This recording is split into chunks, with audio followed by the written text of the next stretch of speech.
오늘은 제8강 제사장 24반열 두 번째를 공부하겠습니다. 제사장 24반열의 조직과 제사장의 직무의 역사, 이 두 가지 내용으로 오늘 살펴보고자 합니다.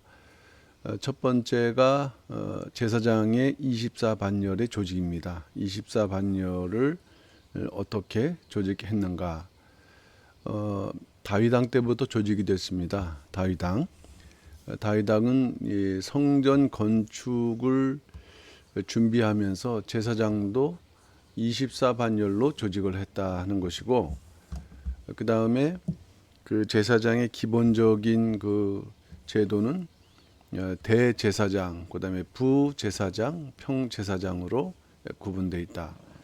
아시는 대로 제사장의 24반열 조직은 아론의 후손들, 그래서 아론 자손의 반차라고 불려지는데, 처음의 시작은 아론과 네 아들들입니다. 나답, 아비후, 엘르아살, 이다말인데, 그 중에서 첫째와 둘째 아들로 생각되는 이 나답과 아비후가 그 하나님께서 명하지 않는 다른 불로 그 분향을 하다가 죽임을 당하게 됩니다. 그렇게 되면서는 엘르아살, 이다말 계열로 제사장직이 계승되었다 하는 것입니다. 이것이 역사적으로 이제 두 계열이 이렇게 흘러가고 있다, 지속되고 있다는 것을 우리가 볼 수가 있습니다. 그것이 흘러가다가 어느덧 다윗 시대에는 그 엘르아살 자손들은 16족장, 또 그 이다말 자손에는 8족장으로서 그 다윗 시대에는 그 사독이었고 제사장이, 그 다음에 이다말 자손으로는 아히멜렉이 다윗 시대 제사장이었습니다. 24반열에 뽑힌 제사장은 어떻게 불려졌느냐 하면은 성소의 일, 성전이죠. 성소의 일을 다스리는 자. 이 성소라는 것은 하나님의 성전으로 거룩한 장소이기 때문에 거룩한 직분자라고 이렇게 의미를 불려졌고, 그리고 하나님의 일을 다스리는 자, 하나님께 예배드리는, 제사드리는 일을 중심으로 그 모든 일을 관장하고 다스리는 하나님의 직분자들이라는 의미를 지니고 되었습니다.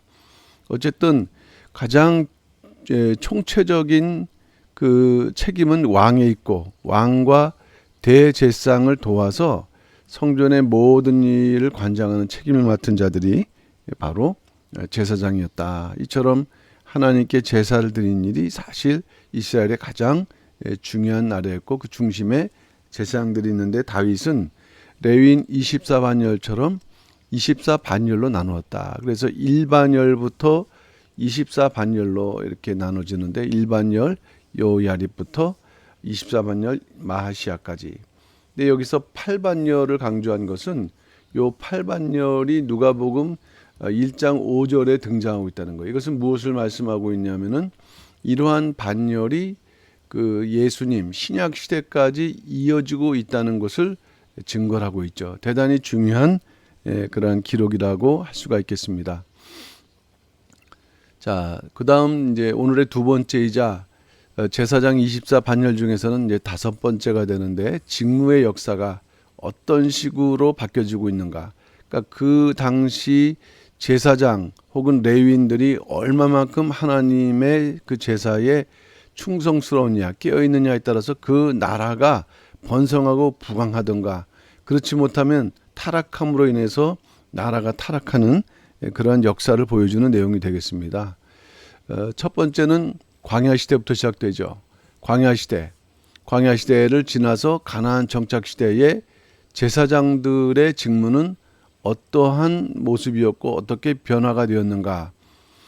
일단은 이제 모세로부터 시작을 할 때, 모세가 그 아론의 그 반열, 아론의 반차로서 정확하게 제도화되기 전까지는 맨 처음 제사장 역할을 담당을 했고, 특별히 시내산 언약을 체결하면서 제사를 드렸습니다. 그랬기 때문에 대제사장이죠. 그래서 모세는 지성소에 들어갈 수 있었지만은 이후에 하나님께서는 대제사장이 1년에 한 번 들어가는 것으로 명령하시면서는 대속죄일에 7월 10일이죠. 매년 7월 10일 날 다가오는 이 대속죄일에는 이제 그 아론만이 들어갈 수 있었고, 그 외에는 모세도 그 지성소에 들어갈 수 있는 특별한 제사장이었습니다. 그때 어떤 그 기록이 남겨져 있느냐? 일단 그 지파별로 그 고라의 반역으로 인해 갖고 이제 하나님께서 레위 그 지파를 택하신 부분에 대해서 증거를 하실 때 그 각 지파별로 그 지팡이를 이제 내려가셨고, 그 지팡이를 지성소에 이렇게 드리게 되는데, 그 과정에서 3번 지성소에 들어갔다는 것을 알 수가 있습니다. 첫 번째는 지팡이를 증거가 앞에 들어갔고요. 두 번째는 이튿날 지팡이를 꺼낼 때, 왜냐하면은 이제 그 지팡이를 이렇게 이제 보여줘야 되기 때문에, 하나님께서 응답하신 지팡이가 무엇인가 하는 것을 보여줘야 되기 때문에. 그리고 다시 그 지성소에는 3가지 그 법궤에는 3가지 그 성물이 들어가 있지 않습니까? 그 중에 하나, 이 아론의 쌍난 지팡이를 넣기 위해서, 그래서 3번 지성소에 들어간 성경의 기록이 있다라고 말씀을 드릴 수가 있겠습니다. 이제 모세는 특별한 제사장이지만은 제도화하게 되면서는 형 아론과 그 자식들, 일단 기본적으로 4명의 아들들이죠. 제사장 직분을 행하게 하라는 출애굽기 28장 1절에 하나님의 그 명령을 듣고 제사장 위임식을 합니다. 그리고 그것을 제도한 것이 이제 역사적으로 계속 내려오면서 다윗이 24반열화 한 것이죠. 가나안 입성할 때는 그 레위 사람 제사장이 법궤를 메었다. 원래 법궤는 레위인 고핫 자손들이 메지만은 이 가나안 입성이라는 엄청난 중요한 사건에서는 제사장들이 법궤를 메고 가나안 입성을 하였습니다.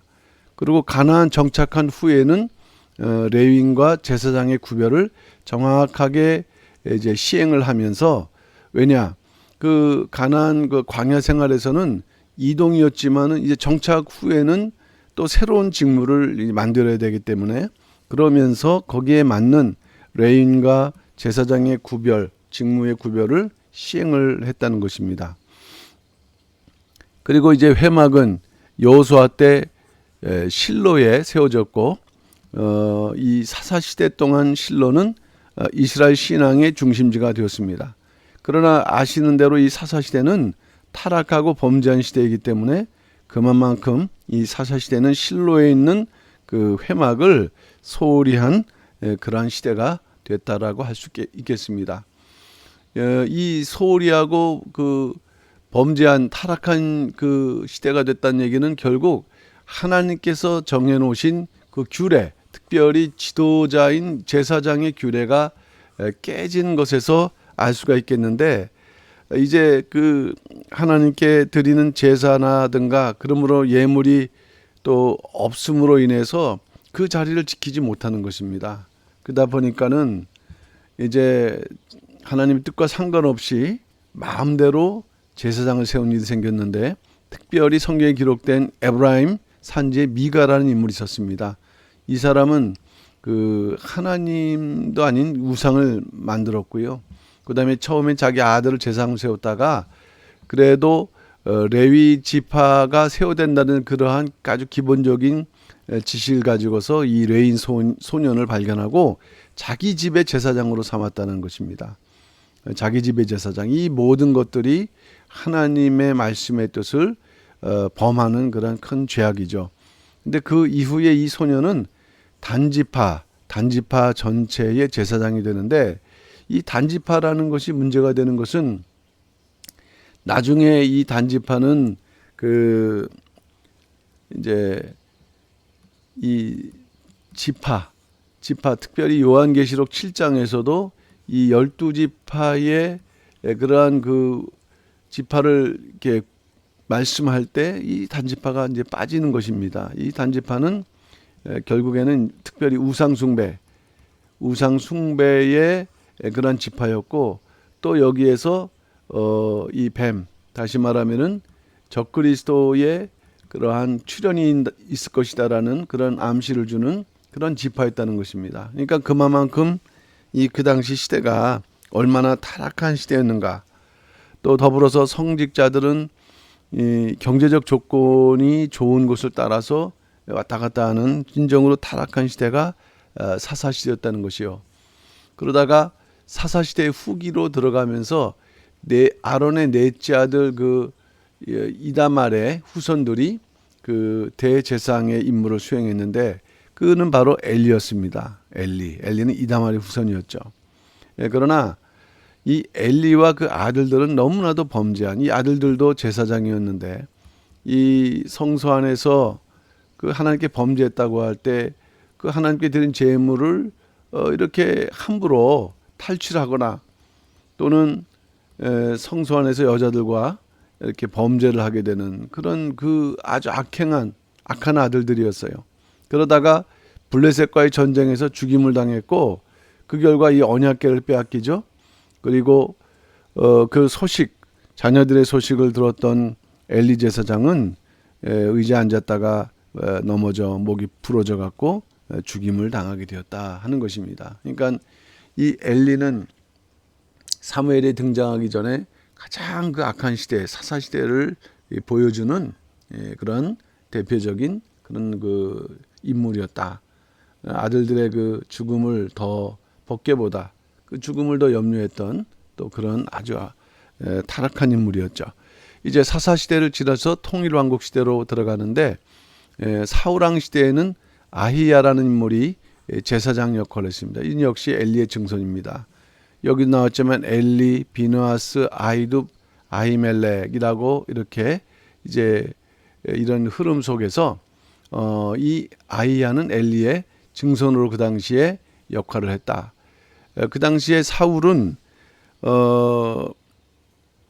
그 아히야에게 그 전쟁의 승패를 이제 묻기도 했는데 그러다가 그 또 전쟁이 자기가 판단해 볼 때 그 승리로 나갈 때는 굳이 묻지 않았었어요. 이제 그러면서도 또 아히야가 그 또 사울에게 하나님께 뜻을 물을 것을 또 조언하면서 결국 또 물으면서 그나마 이렇게 판단하면서 나갔는데 이처럼 당시 제사장은 하나님의 뜻을 묻는 통로였다는 것입니다. 그런데 사울왕 후기에 들어가서 그 사울이 다윗을 갖다가 이렇게 죽이기 위해서 추적하는 그 다윗은 또 16군데의 도피 행로를 통해서 도망을 가게 된 이런 상황이었는데 다윗이 놉당에 이르게 됩니다. 놉당.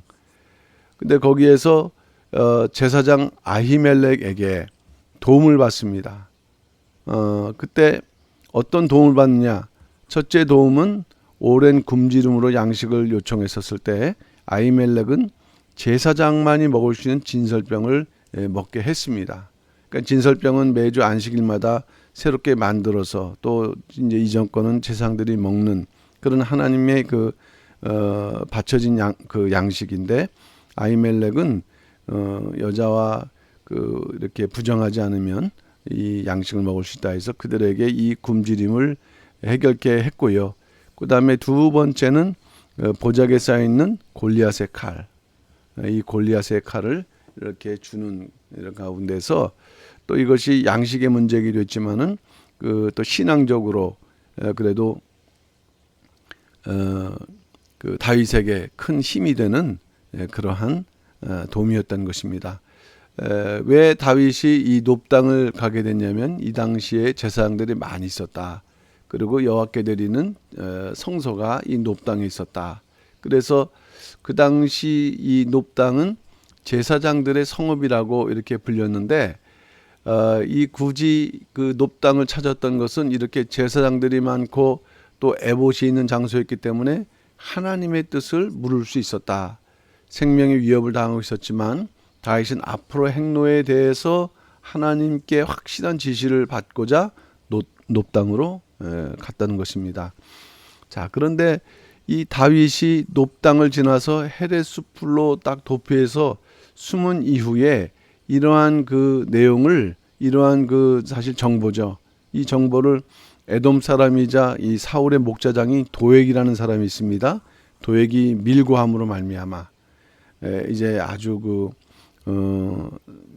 정말 그 피비린내 나는 그러한 그 살인이 이제 나타나는데 아히멜렉 뿐만 아니라 그 당시 제사장인데 85명 그리고 성읍에 죄 없는 성읍의 남녀노소라는 것은 제사장의 가족들이겠죠. 또 나아가 짐승까지 얼마만큼 이 다윗에 대한 사울의 그 어떤 미움이 얼마나 그 극심했는가를 보여주는 그런 일이었습니다. 참 그 아히멜렉이 이 일로 인해서 이렇게 아주 비참한 그러한 피해를 당하긴 했지만은 그렇지만은 이 다윗이 또 이 왕으로 등극하기까지 어려운 순간에 큰 도움을 줬다는 그런 면에서 우리는 그 의미를 발견해 볼 수가 있습니다. 그러다가 이제 다윗 왕 시대에 와서 다윗 왕 시대는 그 이다말 후손과 엘르아살 후손 아까 말씀드렸던 것처럼 그 아론의 셋째, 넷째 그 후손들이 계속 이어져서 이단말 후손은 아비아달이었고 그 엘르아살 후손은 사독이었습니다. 근데 여기서 이제 이 아비아달은 압살롬 반역 때는 다윗을 도왔으나 다윗의 아들 아도니아의 반역에 가담을 했다. 그래서 솔로몬 왕에 의해서 대제사장직에서 쫓겨나게 된 이후에 결국 대제사장직은 엘르아살 개혁 사독의 후손들로 독점하게 되었다. 예, 완전히 그 아비아살이 이 솔로몬이 왕이 되는 그러한 시기에 순간 그 정도를 벗어난 그러한 그 범죄로 인해 갖고 그 계열 자체가 완전히 그 밀려나게 되는 그래서 그 이후에 사독의 후손들이 독점하게 되는 그러한 결과를 갖게 됐습니다. 그러다가 솔로몬 시대에 들어가서는 성전이 완성됐죠.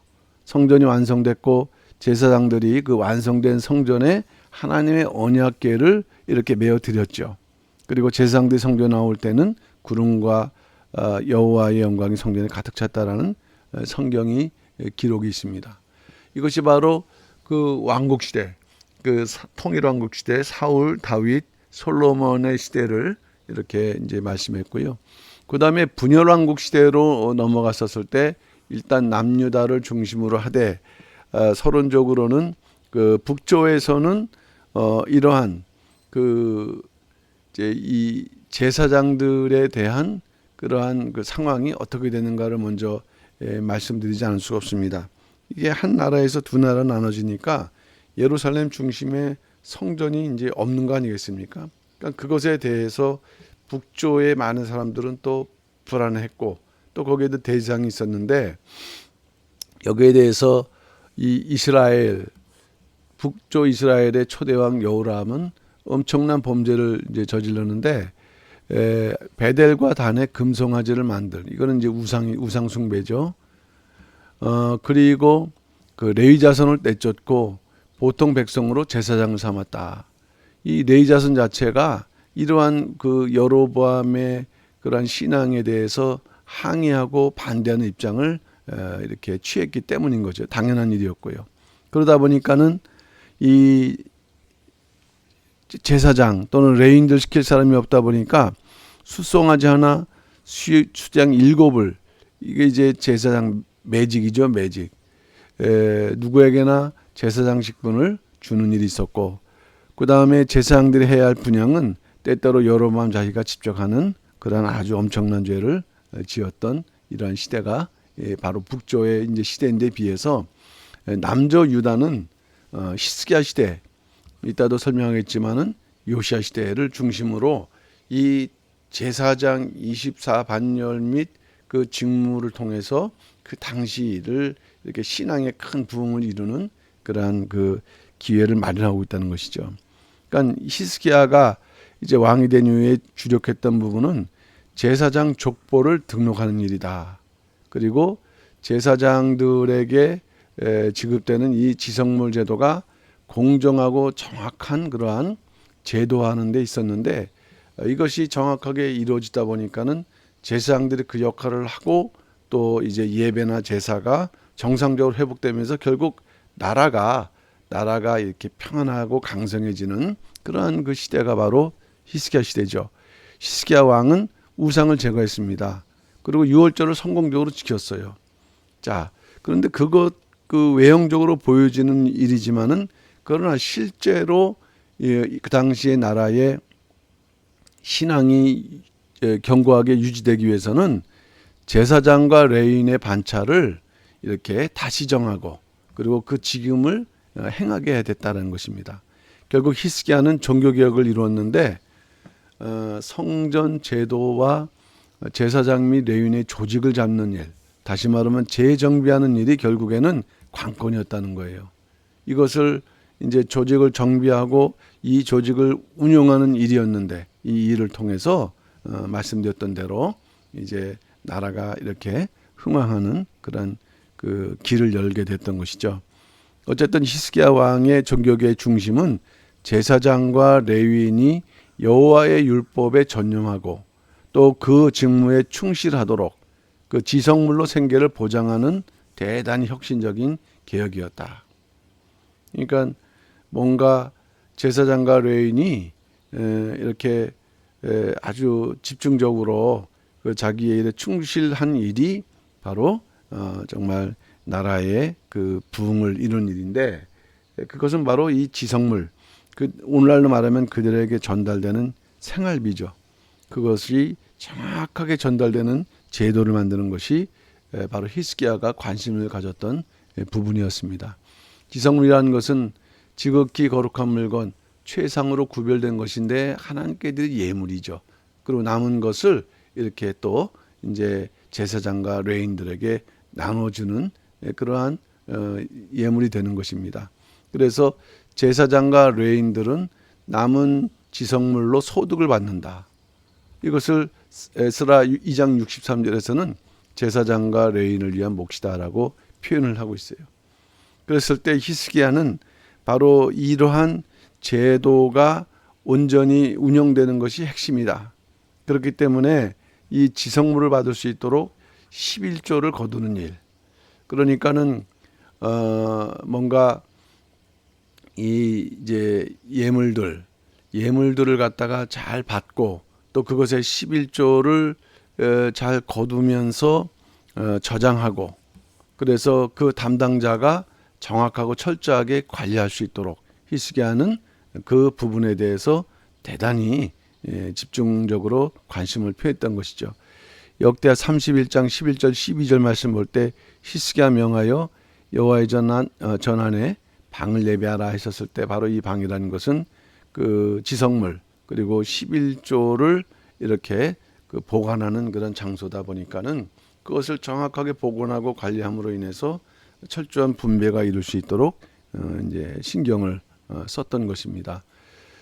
그 구체적인 내용이 이제 성경에 기록되어 있는데 그 첫 번째는 왕이 예루살렘과 백성들에게 명해서 야, 이 제사장들과 레위 사람들 음식을 주도록 하라. 그러니까 예물을 이제 바치라는 것이죠.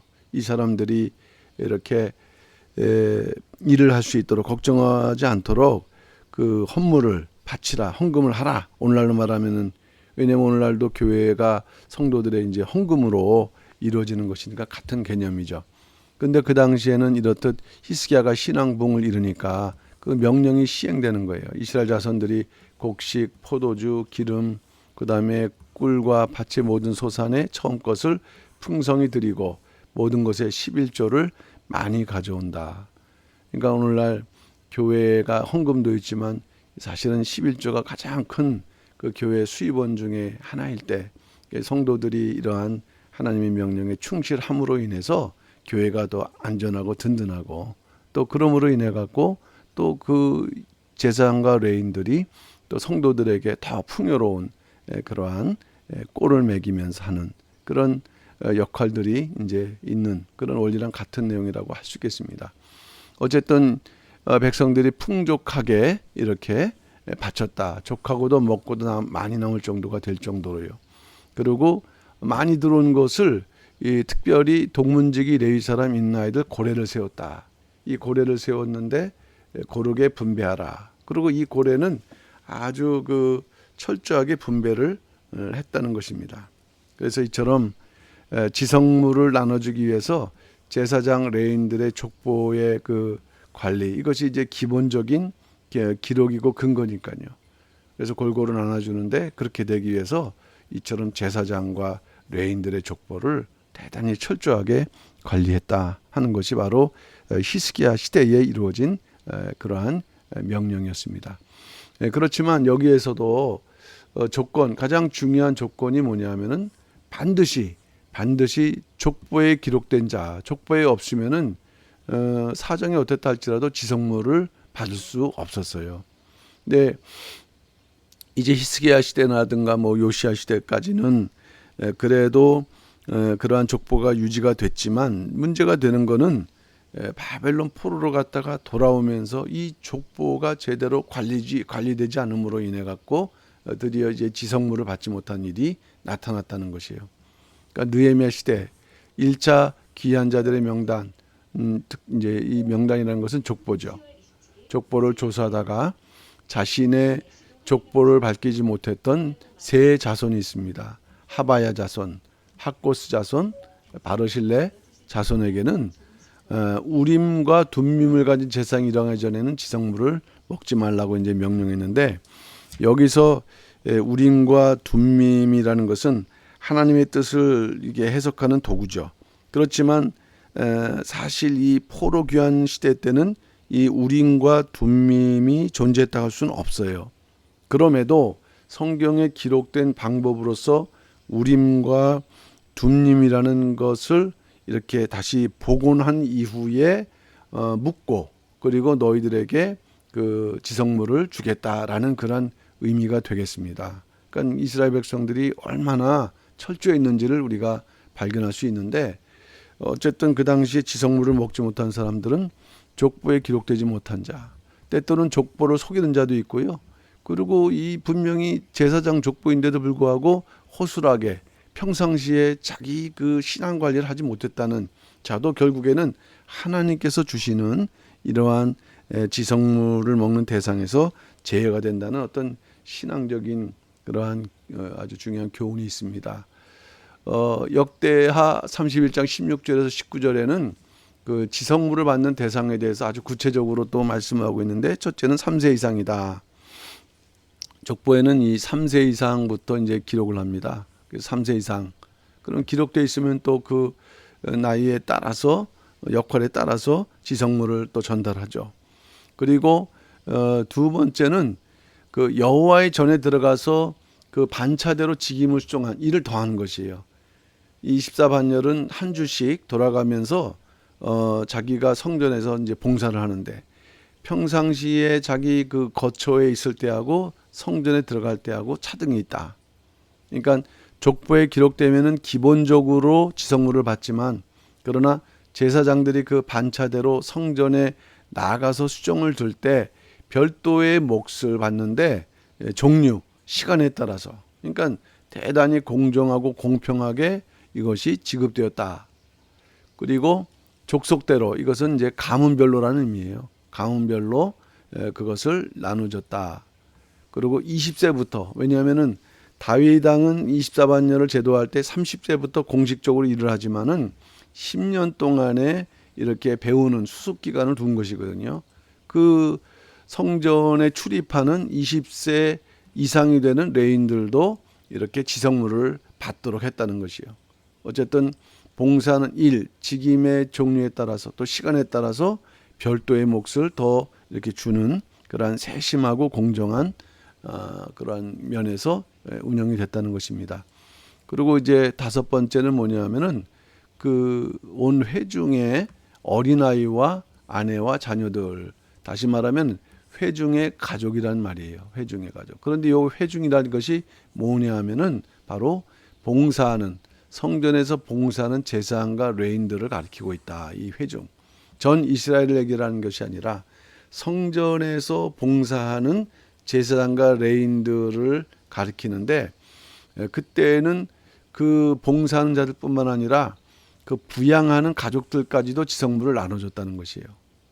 그러니까 매번마다 아니라 여기서 중요한 것은 성전에서 봉사하는 그 순간, 그때는 그 봉사하는 자뿐만 아니라 가족까지 나눠줬는데, 가족까지 책임을 졌던 이유는 성전에서 봉사하는 순간은 바로 이들이 성결하고 충실히 하나님에게서 허락하신 직분을 감당하고 있기 때문이라는 것이에요.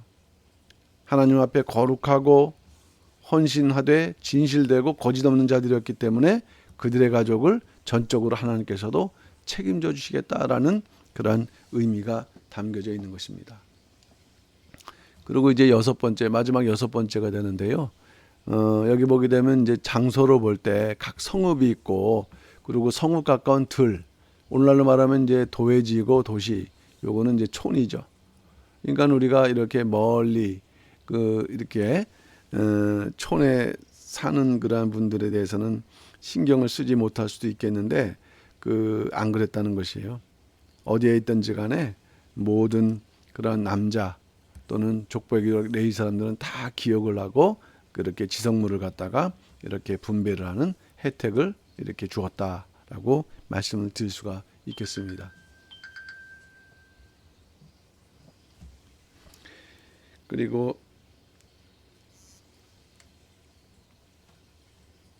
인구 조사의 대상은 남자뿐이었다라는 거. 남자. 그다음에 레위 지파의 사람은 한 사람도 빠짐없었다라는 거.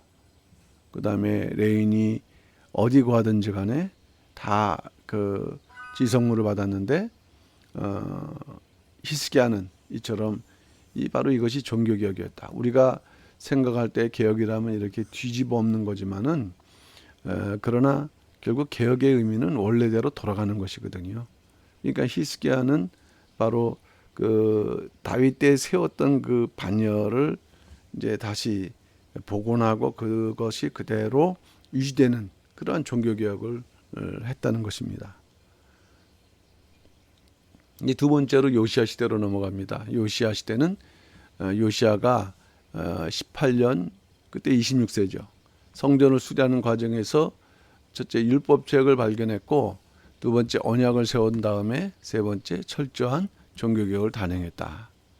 자, 그런데 이 당시에는 너무 그 우상으로 말미암아 그 타락하고 범죄한 시대가 된 것이에요. 하나님의 전 안에도 우상이 들어올 정도였는데, 바알, 아세라, 그다음에 하늘의 일월성신. 근데 먼저 요시야는 이렇게 종교개혁을 시작할 때 성전 안에 있는 우상들을 이제 불살렀다. 기도를 받들어 가서 불살렀고, 그 죄를 베델로 가져가게 했다. 그리고 성전 가운데 이 아세라를 위해서 휘장 짜는 미동의 집이라는 것이 있는데, 그것을 헐어버리게 했다. 자, 여기서 중요한 부분은 우상 숭배했던 제사장들이 있다면 파면시키고 징계했다. 그래서 일단 우상을 숭배했던 모든 제사장들은 파면했고요. 그 다음에 둘째로 유다 각 성읍에서 모든 제사장들을 불러갖고 산당의 제사장들은 여호와 예루살렘 여호와 그 단에 올라가지 못하도록 징계. 이것은 뭐냐면은 그 제사장의 그 직분을 감당하지 못하게, 실행하지 못하게 하는 징계의 방법인 거죠. 그러니까 이러한 그 종교 개혁으로 인해서 요시야 시대에 정말 많은 사람들이 평안하게 예루살렘에 올라와서 예배를 이제 드리게 되었고, 그 결과 참된 부흥을 이루는 예배의 부흥, 제사의 부흥을 이루는 그런 이제 역사인데, 이게 그 이스라엘 그 남조 이스라엘 역사에서 마지막 부흥의 불꽃이 되었다는 말씀이 되겠습니다. 이제 한 시대가 더 남았는데, 그것은 뭐냐면은 바벨론 포로가 있었죠. 바벨론 포로.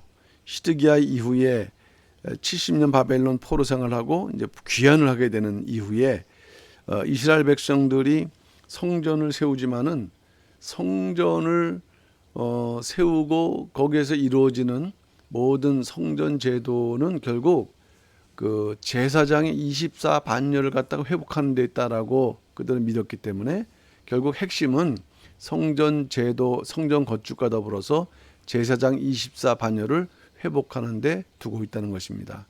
그러니까 예루살렘의 멸망으로 인해 갖고 당연히 제사장 24반열의 조직은 무너지는 거죠. 그것도 무려 70년 동안이나 그렇게 가 있었으니까요. 그러다 보니까는 이제 도라는 왔는데 제사장의 후손이라는 그것에 대한 근거로서의 족보를 찾지 못하는 경우가 많이 발생을 했어요. 여기서 방백이라는 것은 이제 지도자를 말할 때 이제 이렇게 족보가 없는 자를 부정하게 여겼고, 그리고 부정한 자들에게 제사장의 직분을 행하지 못하도록 해서 결국 그들은 지성물을 먹지 못했다는 것입니다. 자, 이러한 때 하나님께서는 그 에스겔 선지자를 이렇게 통해서 다시 한번 그 이제 포로 귀환 후에 그 나타나야 될, 또 이루어져야 될 것을 이제 미리 보여주셨습니다. 이 에스겔 선지자는 BC 597년 2차에 약 25살의 나이로 포로로 잡혀간 인물이죠. 근데 그 에스겔은 선지자로 감당할 뿐만 아니라 또 그 이제 에스겔 성전의 그 환상을 에스겔 40장에서 48장에서 보여주시죠. 그리고 여기에서 이제 포로로 이렇게 끌려갈 때 이스라엘 백성들은 하나님이 우리를 버리셨구나 이런 마음을 가졌을 때 포로 생활하는 과정 속에서 이때는 에스겔이 50살인데 에스겔 48장 35절 말씀 보면은 여호와 삼마 거기에 내가 함께 하겠다 이 약속을 주시거든요. 그러니까 자기 백성 가운데 다시 돌아오셔서 함께 거하시겠다는 약속을 주시는데 그 약속을 말씀하면서 두 가지의 환상과 그러한 예언을 하시죠. 첫째, 새 성전이 건축될 것이다라는 거. 이것은 수르바벨 성전을 역사적으로는 숫바벨 성전을 예표하지만은 결국 더 나아가서는 마지막 새 예루살렘 성을 예표하는 것이죠. 그리고 두 번째는 예배 의식이 회복될 것이다.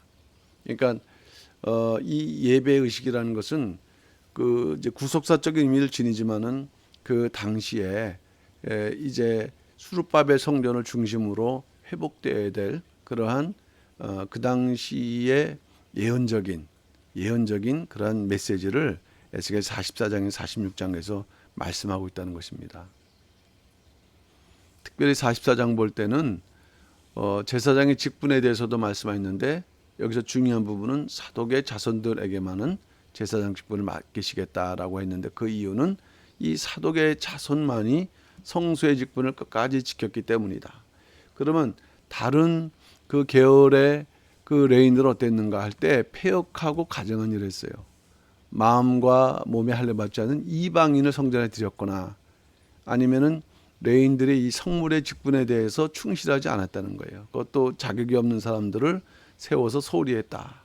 그리고 백성들로 하여금 우상 숭배를 하게 했거나 자신들도 우상에 빠졌는데 유독 그 사독 계열만은 성전을 지켰다는 것은 결국 무엇입니까? 이러한 범죄에 동참하지 않았다는 거예요. 자기 신앙을 지켰다는 의미가 되겠습니다. 그러니까 이 그 바벨론 포로 생활에도 이와 같이 사독 계열 같은 남은 자의 계열이 있었던 것입니다. 그들이 다시 돌아와서 성전을 회복했던 것이죠. 그래서 이후에 이러한 범죄함으로 인해서 레위인들 제물을 잡는 일에만 수종을 들게 했고 지성물에는 결코 가까이지 못하게 하셨다. 오직 사독의 제사장들만이 여호와의 성소에 들어갈 수 있다는 것을 미리 에스겔을 통해서 말씀을 했다는 것입니다. 그리고 이제 바벨론 1차 포로 귀환이 이루어진 다음에 수르바벨 성전을 재건했죠. 3차 포로에서 1차가 성전을 재건했다면은 2차는 이제 예배 공동체, 3차는 느헤미야를 통한 성벽. 그런 가운데서 이제 성전이 지어졌기 때문에 성전을 운영하는 이 제사 제도를 운영하는 이러한 그 제사장과 레인의 반열의 회복이 중요하다.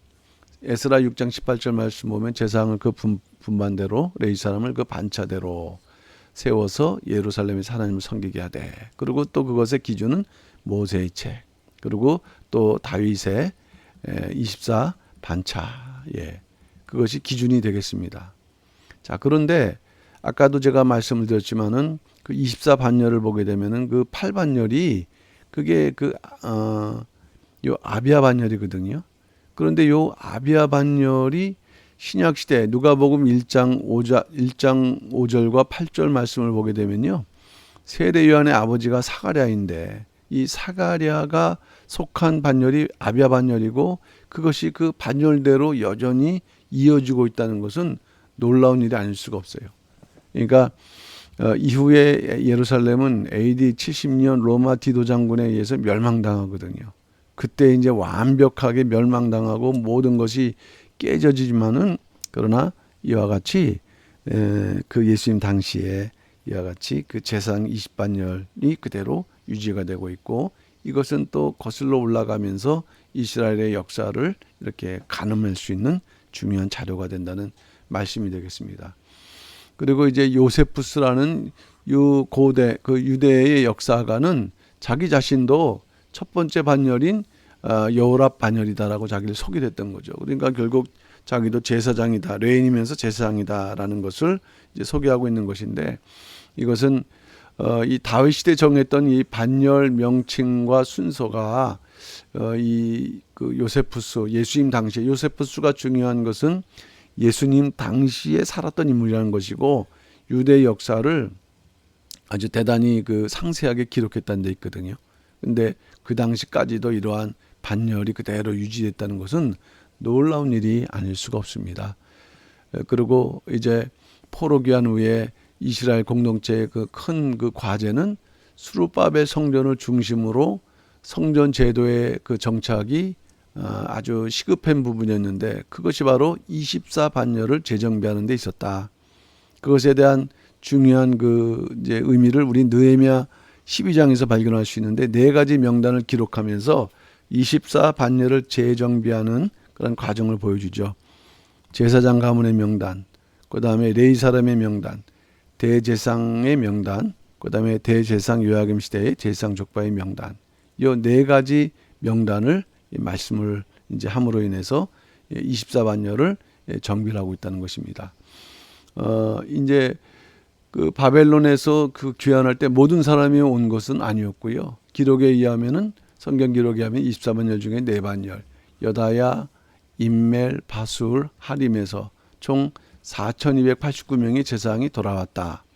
그래서 여호수아를 쫓아서 그 1차로 귀환한 제사장들을 반열로 구분할 때 22명. 그러니까 22명이라는 것은 24명에서 2명이 부족하다는 것이라는 거죠.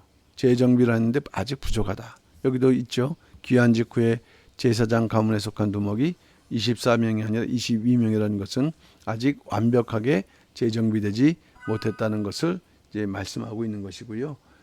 그 다음에 그 중에서 또 22반열 중에서 나머지 6명은 뒤에 기록된 6명은 또 나중에 그 언약을 치는 그런 과정에서 그 포함되지 않음으로 인해 갖고 이후에 빠지게 되는 것인데 변천 과정이 있다.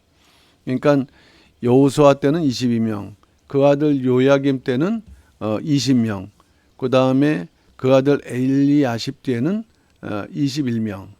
특별히 이 언약의 인침으로 인해서 뭔가 어떤 신앙의 그런 결단을 이렇게 확실히 하는 그런 과정을 가지면서 이처럼 뭔가 24반열을 찾아가기 위해서도 노력하지만 허투루 그냥 부족하기 때문에 그 23만 억지로 맞춘 게 아니라 이렇듯 정확하게 어쨌든 그 재정비하는 과정을 이제 보여주고 있습니다.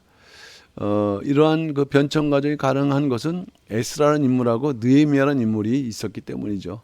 이들을 중심으로 해서 거적적인 회개와 신앙개혁 운동이 이루어졌고 그러면서 차츰 수정 보완되면서 결국에는 이제 24반열이 보완되게 되는데 또 그 과정에서 큰 암초 같은 게 뭐냐면은 그 2차 기한 때는 이방 여인과 결혼한 제사장들이 나오면서 이들이 또 빠지게 되는 거 아니겠습니까? 제사장 족보를 성별하기 위해서.